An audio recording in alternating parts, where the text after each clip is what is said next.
ಕೌಶಲ್ಯ ಶಾಲೆಯನ್ನು ತೆರೆದಿದ್ದಾರೆ. ಅದೇ ರೀತಿಯಲ್ಲಿ ನಮ್ಮ ಕರ್ನಾಟಕ ರಾಜ್ಯದಲ್ಲಿ ಕೂಡ ಈ ರೀತಿಯ ಒಂದು ಫೆಸಿಲಿಟಿಗಳನ್ನ ಮಾನ್ಯ ಸರ್ಕಾರ ಪಾಸ್ ಮಾಡಬೇಕು, ಅವಕಾಶವನ್ನ ಮಾಡಿಕೊಡ್ಬೇಕಂತ ಹೇಳಿ ಈ ಮೂಲಕ ಕೇಳ್ಕೊಳ್ತಾ ಇದ್ದೀನಿ.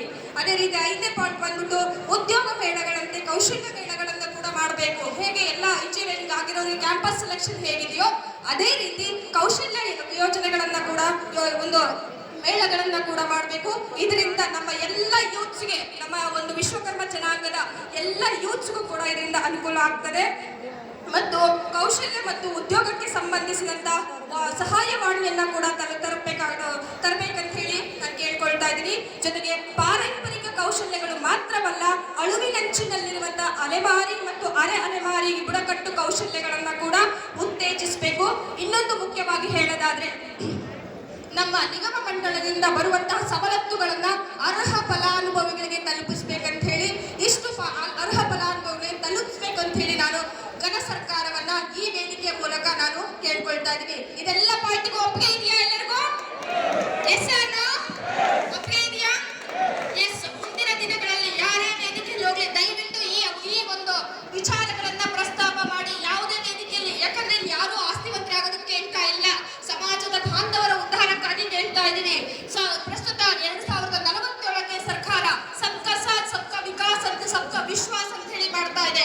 2047 ಎಲ್ಲಾ ದೇಶಗಳಲ್ಲಿ ರಾಜ್ಯಗಳಲ್ಲಿ ಸಬಲೀಕರಣ ಆಗ್ತಿದೀವಿ ಅಂದ್ರೆ ನಾವು ಕೂಡ ಸಬಲರಾಗಬೇಕು ಅಂದ್ರೆ ನಾವು ಕೂಡ ಪ್ರಾಪರ್ ಪ್ಲಾನ್ ಮಾಡಬೇಕು.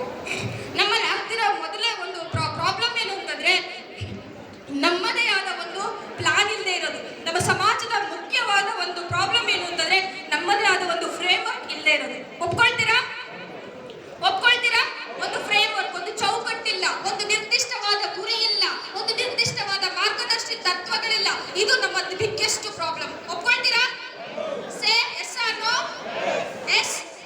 ಇದೇ ಪ್ರಾಬ್ಲಮ್ಗೆ ನಾವು ಎಲ್ಲಾ ರೀತಿಯಿಂದ ಇತರ ಸಮಾಜಗಳಿಂದ ಡಿಸ್ಕ್ರಿಮಿನೇಷನ್ ಅನ್ನ ಅನುಭವಿಸ್ತಾ ಇದೀವಿ. ಹಾಗಾಗಿ ದಯವಿಟ್ಟು ಇನ್ನು ಮುಂಬರುವ ಫಂಕ್ಷನ್ಗಳಲ್ಲಿ ಇರ್ಬೋದು, ಅಥವಾ ಸಮಾಜದ ಮುಖಂಡರಲ್ಲಿರ್ಬೋದು, ಅಥವಾ ಮುಂಬರುವ ಅಧ್ಯಕ್ಷರಲ್ಲಿ ಯಾರೇ ಇರಲಿ, ಅವರೆಲ್ಲರೂ ಕೂಡ ಸಮಾಜದ ಅಥವಾ ಸಮಾವೇಶದ ಚೌಕಟ್ಟನ್ನ, ರೂಪುರೇಷೆಗಳನ್ನ, ಮಾರ್ಗದರ್ಶಿ ತತ್ವಗಳನ್ನ, ಮಾರ್ಗದರ್ಶಿ ಸೂಚಕಗಳನ್ನ ದಯಮಾಡಿ ಸಮಾಜಕ್ಕೆ ಪ್ರತಿಯೊಂದನ್ನ ತಿಳಿಸಿ, ಸಮಾಜದ ಬೆಂಬಲವನ್ನ ತಗೊಂಡು, ಪ್ರತಿಯೊಬ್ಬರ ಬೆಂಬಲವನ್ನ ತಗೊಂಡು ಸಮಾಜವನ್ನ ಮುನ್ನಡೆಸಿ.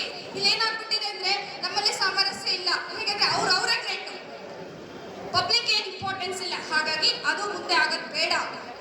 ಹಾಗಾಗಿ ಮುಂದಿನ ಮುಂದಿನ ಭವಿಷ್ಯದಲ್ಲಿ ಪ್ರತಿಯೊಬ್ಬರನ್ನ ಮಾನ್ಯತೆ ತಗೊಳ್ಳಿ. ಇನ್ನೊಂದು ಹೇಳೋದಕ್ಕೆ ಇಷ್ಟಪಡ್ತಿದ್ದೀನಿ. ನಮ್ಮ ಪ್ರಸ್ತುತ ನಿಗಮ ಮಂಡಳಿ ಅಂತ ಏನಿದೆ ನಮ್ಮ ರಾಜ್ಯ ಮಟ್ಟದಲ್ಲಿ, ಅದರ ಒಂದು ಮೊದಲಾಗಿರುವಂತಹ ಯಾವುದೇ ಕಾರ್ಯಗಳನ್ನ ಚೆಕ್ ಮಾಡಿದ್ರು ಒಂದು ಕೂಡ ಎಲ್ಲೂ ಕೂಡ ಡಿಸ್ಪ್ಲೇ ಆಗ್ತಾ ಇಲ್ಲ. ಎಲ್ಲೂ ಕೂಡ ಪೇಪರಲ್ಲೂ ಕೂಡ ಏನ್ ಕಾರ್ಯಕ್ರಮಗಳನ್ನ ಪಾಸ್ ಮಾಡಿದ್ದಾರೆ, ಯಾರಿಗೆ ಲೋನ್ಗಳನ್ನ ಕೊಟ್ಟಿದ್ದಾರೆ, ಏನ್ ಅಭಿವೃದ್ಧಿ ಕಾರ್ಯಗಳನ್ನ ಮಾಡಿದ್ದಾರೆ ಅಂತ ಹೇಳಿ ಈವರೆಗೂ ಗೊತ್ತಾಗ್ತಾ ಇಲ್ಲ. ಇದು ಜನತೆಗೆ ಗೊತ್ತಾಗಬೇಕು, ಪಾರದರ್ಶಕವಾಗಿರಬೇಕು ಕಾರ್ಯಗಳು.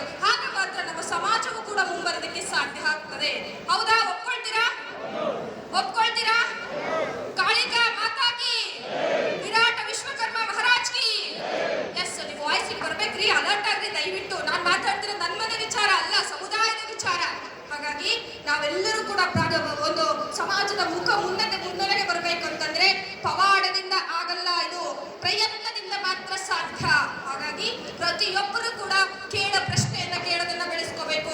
ಸಮಾಜದಲ್ಲಿ ಏನು ಆಗ್ತಾ ಇದೆ, ಹೋಗ್ತಾ ಇದೆ ಅನ್ನೋದನ್ನ ನಾವು ಕೇಳಬೇಕಾಗ್ತದೆ. ಸೊ ಅದ್ರ ಜೊತೆಗೆ ನಮ್ಮ ಮಹಿಳಾ ಮಣಿಗಳು ಅಂತ ಕೇಳಿದ್ರೆ, ಡಾಕ್ಟರ್ ಬಿ ಆರ್ ಅಂಬೇಡ್ಕರ್ ಅಂತ ಮಾತು ಹೇಳ್ತಾರೆ, I measure the progress of community by degrees of progress which women have achieved ಅಂತ ಹೇಳಿ. ಅಂದ್ರೆ ಆ ಸಮುದಾಯದಲ್ಲಿ ಯಾವ ಮಹಿಳೆ ಸಾಧನೆಯನ್ನ ಮಾಡಿದಳ, ಅದ್ರ ಮೂಲಕ ಆ ಸಮುದಾಯವನ್ನ ನಾನು ಮೆಜರ್ ಮಾಡ್ತೀನಿ ಅಂತ ಹೇಳಿ ನಮ್ಮ ಡಾಕ್ಟರ್ ಬಿ ಆರ್ ಅಂಬೇಡ್ಕರ್ ಹೇಳಿದ್ದಾರೆ. ಇವತ್ತು ನಾನು ಹೆಮ್ಮೆಯಿಂದ ಹೇಳ್ತಾ ಇದ್ದೀನಿ, ವಿಶ್ವಕರ್ಮ ಸಮುದಾಯಕ್ಕೆ ಕಿತ್ತೂರು ರಾಣಿ ಚೆನ್ನಮ್ಮ ಫಸ್ಟ್ ಟೈಮ್ ಬಂದಿದೆ. ಅದಕ್ಕೋಸ್ಕರ ಹೆಮ್ಮೆಯಿಂದ ಹೇಳ್ತಿದ್ದೀನಿ, ಕಿತ್ತೂರು ರಾಣಿ ಚೆನ್ನಮ್ಮ ಅವಾರ್ಡ್ಗೆ ಎಸ್ ಹೇಳ್ರಿ, ಖುಷಿ ಪಡುವಂತ ವಿಚಾರ ಅಲ್ವಾ ಇದೆಲ್ಲ. ಸೊ ಹೀಗೆ ಇವತ್ತು ನನಗೆ ಬಂದಿರೋ ಮಾತ್ರ ಅಲ್ಲ, ನಮ್ಮ ಸಮುದಾಯದ ಪ್ರತಿಯೊಂದು ಹೆಣ್ಮಕ್ಳಿಗೂ ಕೂಡ ಪ್ರತಿಯೊಬ್ಬರಿಗೂ ಕೂಡ ಅವಕಾಶವನ್ನ, ಪ್ರತಿಯೊಬ್ಬರು ಕೂಡ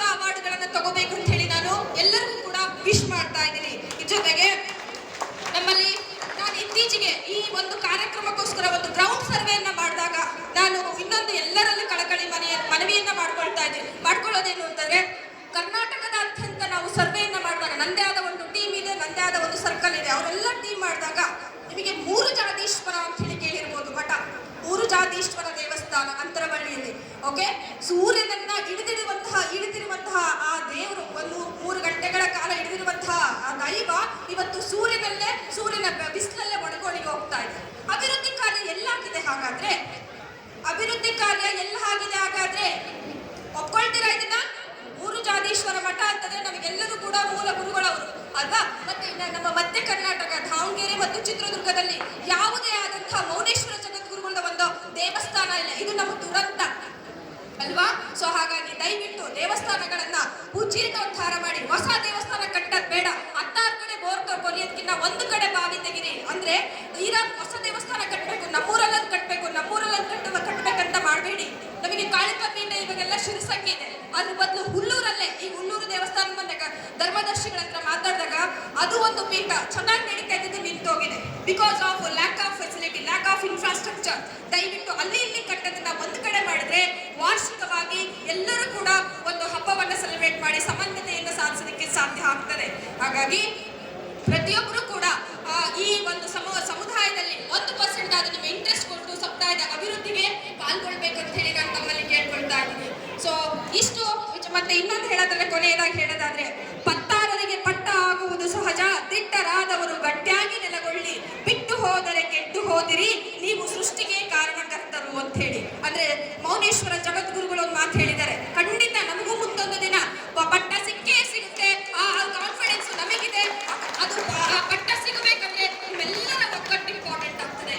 ದಯವಿಟ್ಟು ಮುಂದಿನ ಜನರೇಷನ್ ಮಕ್ಕಳಿಗೆ ದಯವಿಟ್ಟು ಸಮಾಜದ ಒಂದು ವಿಶೇಷತೆಯನ್ನ, ಪರಂಪರೆಯನ್ನ ಮಾಡಿ ನಾವು ಪರಂಪರೆಯೊಂದಿಗೆ ನಾಗಾಲೋಟದ ಪ್ರಪಂಚದೊಂದಿಗೆ ನಾವು ಓಡಬೇಕಾಗಿದೆ. ಹಾಗಾಗಿ ದಯವಿಟ್ಟು ನಮ್ಮ ಸಂಸ್ಕಾರ ಬಿಡೋದ್ ಬೇಡ, ನಮ್ಮ ಪರಂಪರೆಯನ್ನ ಬಿಡೋದ್ ಬೇಡ, ಅದನ್ನ ಆಧುನೀಕರಣಗೊಳಿಸಬೇಕಾಗಿದ್ದು ನಮ್ಮ ಎಲ್ಲರ ಆದ್ಯ ಕರ್ತವ್ಯ ಆಗ್ತದೆ.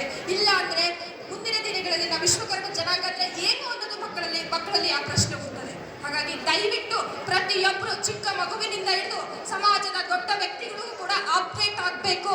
ಈ ಮೂಲಕ ಕೇಳ್ಕೊಳ್ಳೋದಿಷ್ಟೇ, ಅಪ್ಡೇಟ್ ಆಗಿ ನಾವು ಅಪ್ಪ ಹಾಕಿದ ಆಲದ ಮರ ಅಂತೇಳಿ ಕೂತ್ಕೊಳ್ಳೋದಲ್ಲ, ಪ್ರತಿಯೊಂದನ್ನು ಕೂಡ ಅಪ್ಡೇಟ್ ಆಗಬೇಕು. ಇದು ಅನಿವಾರ್ಯ ಕೂಡ ಆಗಿದೆ. ಹಾಗಾಗಿ ವಿಶ್ವಕರ್ಮರು ಎಲ್ಲದರಲ್ಲಿ ಕೂಡ ಪಂಚಗೋತ್ರಗಳನ್ನ, ಪಂಚವೃತ್ತಿಗಳನ್ನ ಮಾಡ್ತಿದಾರಲ್ಲ, ಅವರೆಲ್ಲರೂ ಕೂಡ ವಿಶ್ವಕರ್ಮ ಇದು ಜಾತಿ ಅಲ್ಲ, ಇದೊಂದು ಸಮುದಾಯ ಅಲ್ಲ, ಇದೊಂದು ಧರ್ಮ ಅಂತ ಹೇಳೋದಕ್ಕೆ ನಾನು ಇಷ್ಟಪಡ್ತೀನಿ.